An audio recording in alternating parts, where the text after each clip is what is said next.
Okay, guys, we're back. Sorry, we were trying to figure out the schedule real fast because this game, these replays were not actually part of the schedule, and there's some other games going on here. Some people have asked if we can have the third and fourth place games of Mondragon and White Raw up here. I don't think we're going to be able to do that though at this point in time because, well, it's not my call really, but they're just there's on the schedule. There's a Command and Conquer 3 game coming up. Unfortunately, well, it's not unfortunately. I mean, just that's what's happening. So I'm going to go ahead and finish this last game. Marcus has to go cast another game over there on the main stage because, again, this is kind of a spur-of-the-moment thing that we were able to get this game on the stage. So I don't know. Do we have this on the screen? Okay, yeah, we do. So we can start this game. This is the last game of SaviOr versus SaviOr versus PJ. I don't know what it is with player names, but sometimes I forget them. Okay, so the last map is Gaia. And also, I want to say sorry I have to speed up these replays at some points in time. This stage is used for other games, so I only got 20 minutes to get through this one. I think this is actually a 40-minute game. So the parts of this game are going to be going pretty quickly, but I'm going to try to keep my eyes peeled and catch the moments that really matter, the moments that really define how this game and why this game turned out the way it did. So first of all, we see that PJ started out at the bottom left as an orange Protoss, and at the top is a white Zerg, and that's going to be SaviOr. SaviOr opens up with a 9 pull, it looks like. Now again, that's going to be pretty good because they're in close proximity. Meanwhile, PJ opens up with fast gas, getting a cybernetics core before the first zealot. Now that's a pretty aggressive tech opening. At this point in time, I would say he's at a great risk of possibly losing to some type of a 9 pull. I don't know if PJ actually scouted, though, with his drone. Maybe he sends the Zerglings to the wrong location.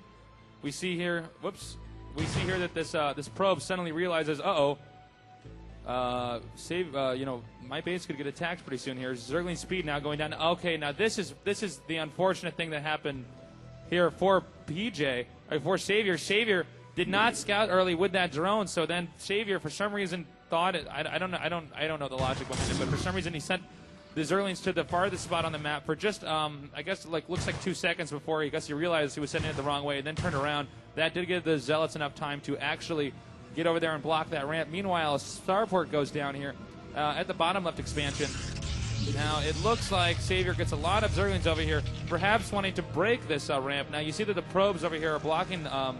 Are behind the Zealots. That's because the probes can actually attack a little bit farther, have a little bit farther reach than the Zealots, and that'll probably make it very difficult for SaviOr to actually get up here. SaviOr testing his opponent's boundaries, trying to figure out, can I actually break that, or will I waste all my units if I do that?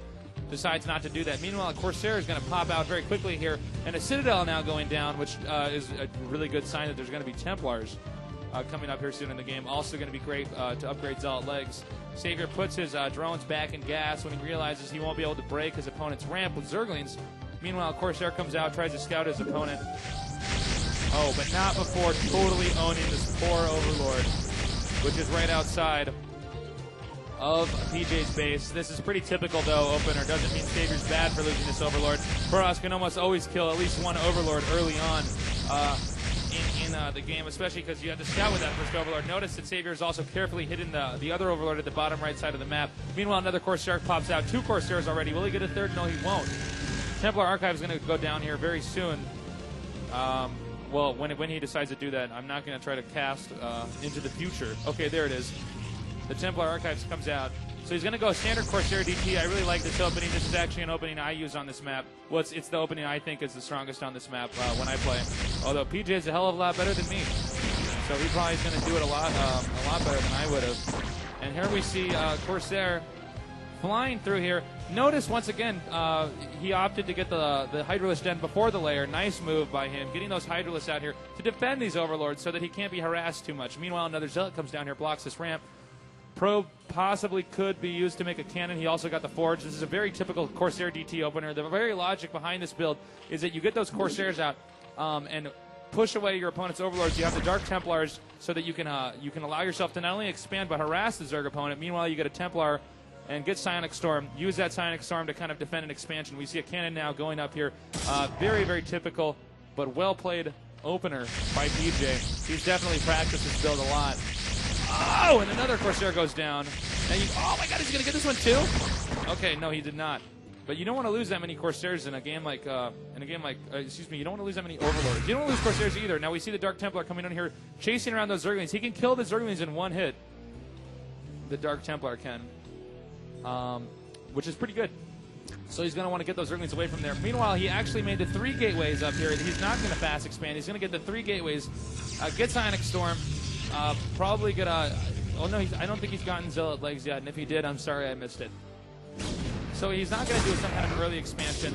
He's instead going to get the 3 gateways, pretty much complete his tech tree, with the exception of the Robo Bay, before he expands. And he's got the pylon there. He's going to use that to make cannons. He's got to get 400 minerals before he can expand any further. Meanwhile, SaviOr is making a lot of Hydralisks. And I'm assuming, I don't know, he does not have Overlord speed yet. He neglected to get that. Actually, I won't use the word neglected because the distance between these 2 bases is long enough that maybe it was more economical to not spend his money getting that. Notice he has not made the Nexus yet. He instead spent that money on a cannon, PJ did. And, oh man, he really chased him out again, and he killed off those 2 Overlords. SaviOr is crumbling to the pressure that PJ has applied to him. Suddenly, oh, nice storm back there. He's going to rush in here, using some really nice storms over here by PJ. He's going to rush in here. Okay, that was not good. PJ actually lost his whole army, even though the storms were good. He should not have bothered attacking. This Nexus is going to finish. Can he get these cannons up in time? SaviOr knows that time is money and Accelerator expansions. He doesn't want to get this one out here. Nice storm over there by him. Drives him out again. And again, I'm very sorry I'm having to put this on a ×2 speed, everybody, but we just don't have that much more time on the stage, and I want to finish these games. I want to see what happened. I want to understand how PJ, the #1 player from China, beat the #1 Zerg player in the world, and what a lot of people argue as the best StarCraft player there is right now. Oh! Both Corsairs going down for PJ, although he did manage to get some more Overlords. He's actually gotten quite a lot of Overlords this game. He is expanding over here at the far right. Now we see a lot of Hydralisks over here assembling outside the front of PJ's base, but PJ is clearly well defended with 2 Templar and 4 cannons and some Zealots. More gateways going down right now. I do not see the Robotics Bay, which is, there it goes. He put it over there at the expansion so that it'll be covered by these cannons. You never want to put your Robo Bay anywhere where you can lose it really easily to Lurkers and not recover. So it's good that you put it by those cannons. That'll also make it easy for Reavers to support that, too. If he decides to do it, I totally missed this until now. He just got that expansion. Oh, I don't know how I missed that DT on the minimap. The Dark Templar actually managed to pick off a hatchery that finished building. He did get that expansion. I'm sorry I wasn't all over that earlier. So that hatchery had to go down. Now, we see observers coming up. Now, again, PJ is not in a good position. You do not want to lose a hatchery observer. Well, I mean, obviously you never want to lose a hatchery ever. But the point is that you just don't want to lose it, especially against a good top Chinese player. Actually, he's basically the Chinese player, PJ is. And that's going to cost SaviOr economically. Now look, he's got the Lurker contained. This is a pretty typical opening for Zerg. They contain you with Lurkers, they force you to make more Dragoons than you want to, and then they can surround you with Zerglings and pick you off. They can also do a lot of things like use Scourge and Hydralisk to pick off the observers, making it very difficult. So right now, as we can see in response, he's actually making a lot more Zealots. It looks like he's pretty confident that with the number of Dragoons he has, he can go back to making Zealots and High Templars and still break this containment. Although look, he has a lot of Lurkers. Now look at the Scourge here too. Gonna get that observer. Gonna make it that much harder to get out. Nice contain over here by SaviOr, but it doesn't. Oh, another observer could go down, and it did. The whole game that's being played right now is SaviOr is trying to keep his opponent stuck inside of his base for as long as possible until he can get this expansion up and functional. Uh-oh, but he's going to go out the... Oh, no, he's not. He's going to go out the back door. Okay. Those are what happens when Dragoons do not follow orders. They die. Okay, so... Yeah, it looks like right now he is going to try to break out. Now, can he do this, though? It's a really bad angle. All these spikes come from all of these different angles. Whoa, he totally broke out of there. Really nice play. Okay, so here comes SaviOr's army right now. He's going to try to counter and get these Zerglings, and Zerglings manage to escape. Or do they? Okay, now they're going down this way. Now look, he's really macroing quite well right now, showing that he really is an awesome player. But as we can see over here by these sunken colonies, that he could possibly defend this expansion. I don't know. What does SaviOr have enough to possibly come back and hit him from behind while he's attacking? It's not clear, but remember, every time he makes a sunken colony, he's going to get behind because he has to spend a drone on that. If he spends too many drones on that, then he won't be able to mine enough minerals to come back later on. So hopefully this making this many sunken colonies won't actually hurt Savior's economy. Again, for those of you watching, StarCraft is not really this fast, even though it is a 300 actions per minute game. This is a replay on ×2 speed. We don't have enough stage time right now to put this on any slower, and we have to get through this. Oh, a storm going down there for the drones! And look, he managed to sneak by them. Oh, God! All right, he did manage to get another storm over there. Did lose the shuttle, but the most important thing is that PJ is forcing Savior to spend more time rebuilding drones than he could be rebuilding an army. But then again, I also got to say, I really like how Savior expanded over here. That allows him to get this expansion with ease. He doesn't have to waste a whole bunch of money making sunken colonies over here. Nice positioning. Oh, I thought this. Is he going to expand here? Yes, he will. He's going to expand there as well. Now, PJ already has this expansion up over here. Sorry, I didn't really spend the time saying that. Oh, I didn't know you could do that. You could hit this from here? All right. Well, that's not good for Savior, because without that gas geyser, he is not going to be able to. He's not going to be able to get the higher tier units. He's not going to be able to have the best main gas to make those units. So this really shows that PJ has definitely practiced this map. I mean, the fact that he even knew that this was that he could put the Dragoon there and pick that off is just it just shows how much he's actually trained for this moment, and it certainly has paid off. Okay, so the expansion at the bottom right now is going to go down. That's also going to isolate this one and make it easier for him to expand to later on in the game.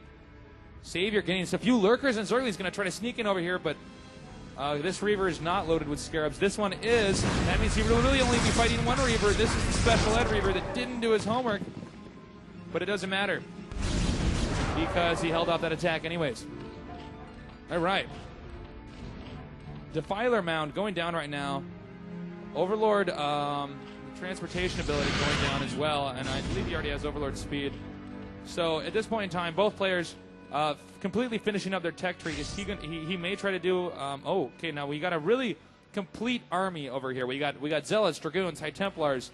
We even have the shuttles with Reavers and the Corsairs to defend that from Scourge harassment. So he's got a really comprehensive and complete army right now. He's going to try to send that over here to this expansion. Try to start a push out here to break all these sunken colonies, and I'm not sure if he's going to be able to do it or not. We're going to find out. A lot of observers there are going to be used to spot Lurkers. Oh, and 4 Dark Templar coming up here into this expansion. He's really doing a good job of harassing him, but Savior is an excellent player and managed to respond accordingly, even when he tried to hide a Dark Templar up there so that his opponent couldn't get out. But look at the food difference here. This is what we really need to look at for a second. If you can join me at the top right side of the map. This is the supply limit right now for him. He has 115 food.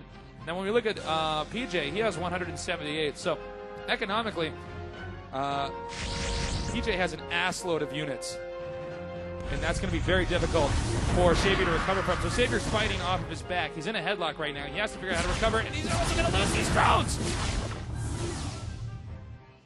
That is not good for Savior. Now, Savior's not doing a bad job of playing this out. It's just that PJ's presence on the map is so overwhelming. He's stuck in the back of. He's stuck in his base, basically. And the real question is, how's he going to get out of there? And PJ is doing the exact right counter to allowing the Zerg to do any type of harassment. He's getting a lot of Corsairs, and he's just picking off Overlords, making sure that his opponent can't drop. Well, these are some brave Hydralisks, if I can just say that right now. All right, so they so once again, he is not able to get these Overlords out here. And that sucks for him because he's not able to actually defend this expansion. Hold on a second, guys. Okay, I was informed that at this point in time we might have or we will have enough time for me to actually slow down this replay, so I can stop talking like I'm in college debate or policy debate or something, and talk at 100 miles a minute. All right, so now we can slow down this game and really analyze the very end of this game, which Savior loses. Now look, once again, Savior trying to load up Overlords with Defilers and Zerglings. He's trying to sneak around the map. He wants to use Dark Swarm with Zerglings so that he can just get harassment, but he doesn't even get it out. And this Zergling lost all of his friends. That's too bad. Now here comes some more over here, but once again, PJ is just doing a perfect job of stopping any kind of counter. I mean, any player who's played StarCraft for a long time knows that if you're not careful, even once you get ahead of the Zerg, if the Zerg keeps getting Overlords and flying around the map and dropping you and doing all that stuff, you can lose anyways. And he doesn't want that to happen. And look at what an excellent job Savior is doing, of doing everything humanly possible to draw PJ's army everywhere but where it needs to be. But whoa, those are a lot of cannons. Oh, man. But see, it doesn't matter because PJ even has a lot of money right now, but there's really not that much he can spend it on other than just finishing up getting maxed out. Maxed out, of course, being when you have 200 supply. And I'm not going to lie. This is really looking ugly for SaviOr right now. This is a slow and painful way to die in the game of StarCraft. Because, I mean, SaviOr knows his opponent is getting the whole map, and SaviOr knows that the pride of Korea is in his hands right now, and it's just not looking good for him right now. And look, once again, oh, this shuttle's empty, but it looks like yeah, he's just flying around the map, stopping his opponent from doing anything useful. Look, SaviOr is spending more time remaking Overlords and using Scourge to kill Corsairs, and he can't even get out of his base. We see a sneaking expansion. It's not a sneaking expansion. It's like a hidden expansion, I guess.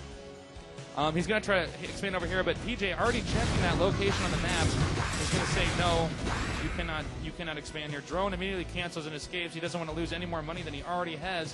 Meanwhile, more Corsairs and Shuttle with 2 Reavers is going to come over here, try to do some more harassment. And note, these are the only expansions that SaviOr has that have money right now. And they actually have quite a bit of money. I mean, as you can see, all right, we're not going to look at that one. As you can see, I mean, most of these expansions are starting to get mined out pretty quickly because PJ is just consuming. Well, actually, I take that back. PJ actually has a lot of minerals right now, coming in from many different places. He doesn't even need to have that many probes on each expansion because he has so many expansions. There comes another drop with 2 ripped Ultralisks, which may not make it out. Yes, they did. But it's just not enough. As you can see, PJ has cannons positioned everywhere. He is just prepared for anything that his opponent might throw at him. And I think this game, in a way, ended a long time ago. Well, I shouldn't say a long time ago, but it's just like this is a near impossible position to recover from. Now here we see another drop coming up here. Now look, SaviOr is actually in negative supply right now because he's losing so many Overlords. But the more time he spends remaking those Overlords, he's gonna get behind in the game that much more. So he's responding very quickly and doing everything humanly possible to come back. He's counterattacking a lot of different places. Here come those Defilers. We saw him doing that earlier, plaguing that Reaver. And meanwhile, another drop going on down here. Will this be enough? Actually, oh, when I see with Dark Swarm, it would be. He's going to Dark Swarm these cannons while expanding over here, drawing his opponent's attention away. He Dark Swarms these cannons, rushes in here, and starts to pick off this. Meanwhile, PJ, realizing that his opponent is actually expanding here, says, oh, hell no, and takes out that expansion over there. Meanwhile, I think this Nexus will go down for PJ. Nice counter, nice counter by his opponent. More Reavers now dropping.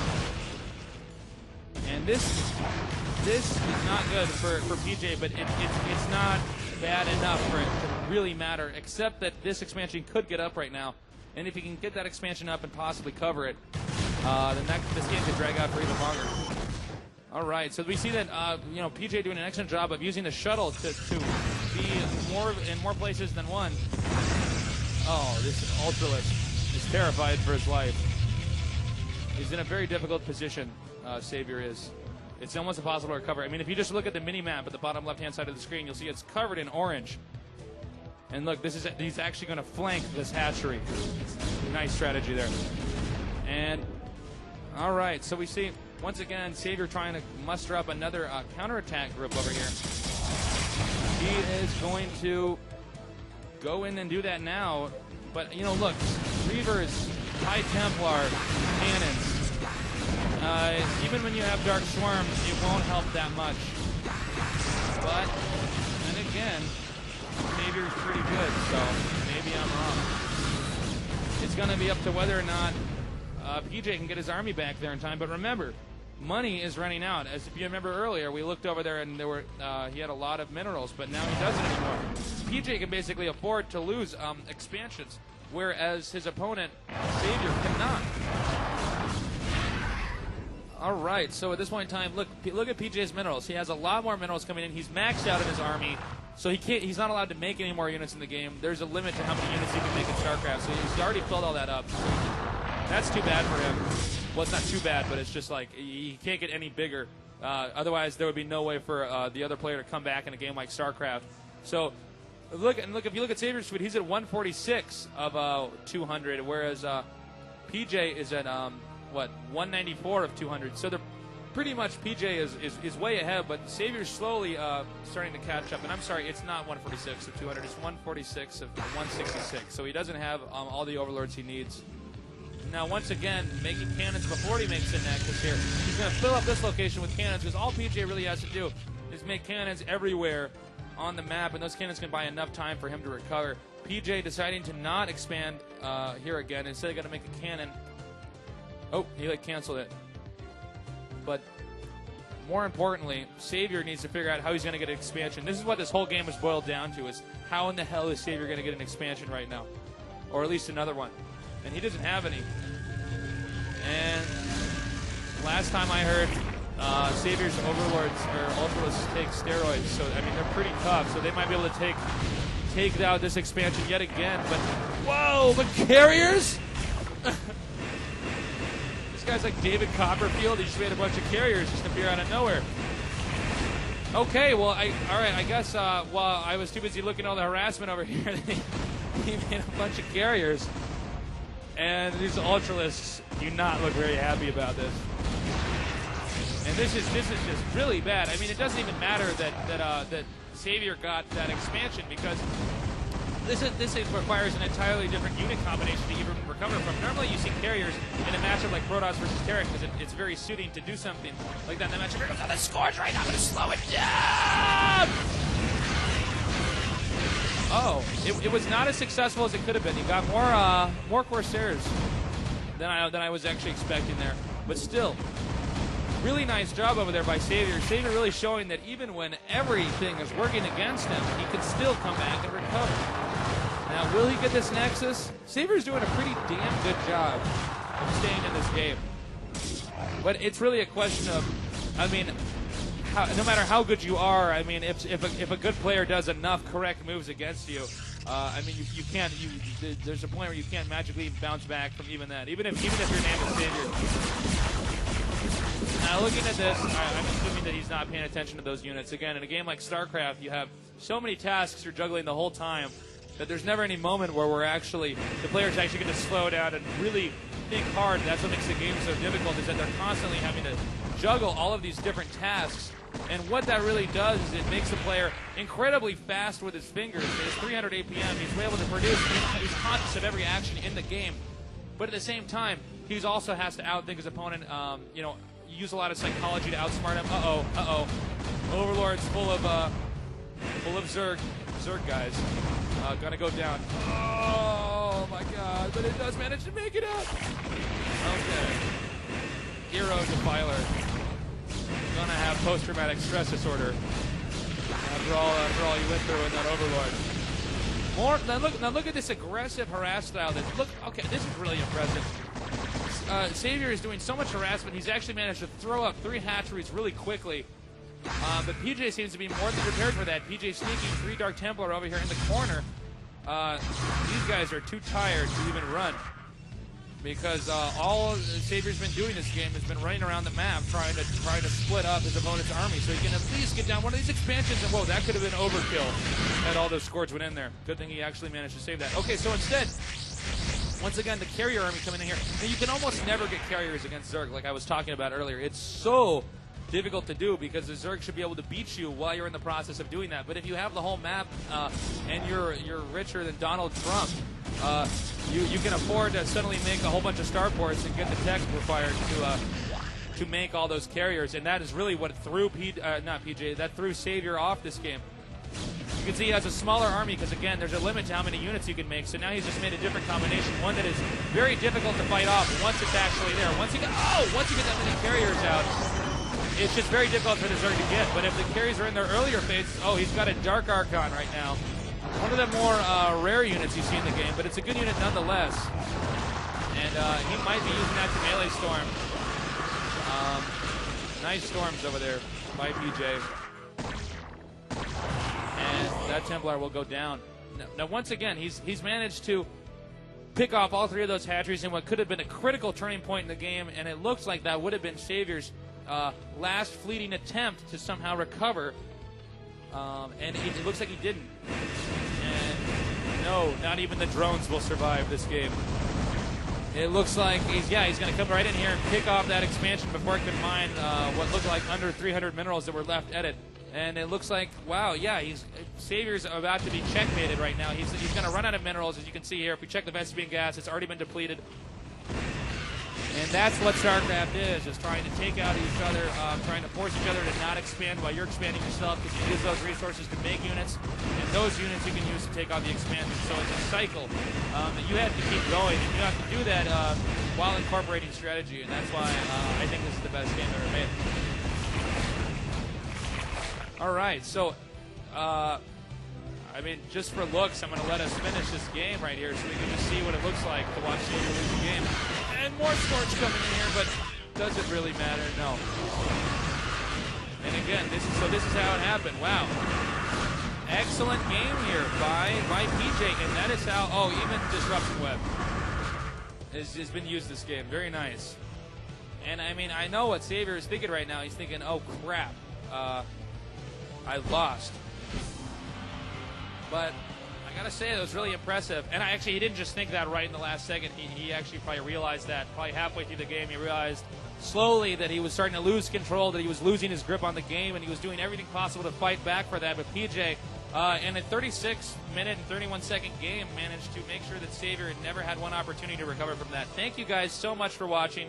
You guys are the best, and enjoy the rest of WCG. The finals are going to be on tomorrow. We do not have time to put the 3rd and 4th place matchup, and I don't think there's going to be any more StarCraft games. I don't think there's going to be any more StarCraft games today, so that's going to be it. Thank you guys so much. Have a good one, and enjoy yourselves.